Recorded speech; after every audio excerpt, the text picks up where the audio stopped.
muhimu na ubora wa timu upo, na tukiendelea kupambana na kuunganika kama wachezaji, kwa sababu tuna wachezaji wapya na tuna mwalimu mpya tena. Kwa hiyo tukiongezeka tena na kuendelea kumsikiliza kocha na kufuata maelekezo, tunaweza kuwa bora zaidi. Kwa niaba ya mashabiki wa Simba waliotufuatilia,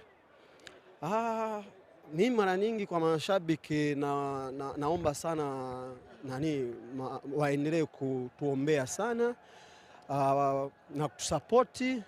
Kweli kwenye msimu huu kwenye mashindano ya CAF hajafanya vizuri, lakini wao wanajua kwamba Simba ni timu kubwa na Mungu akipenda tunaweza kupambana na kufanya vizuri zaidi.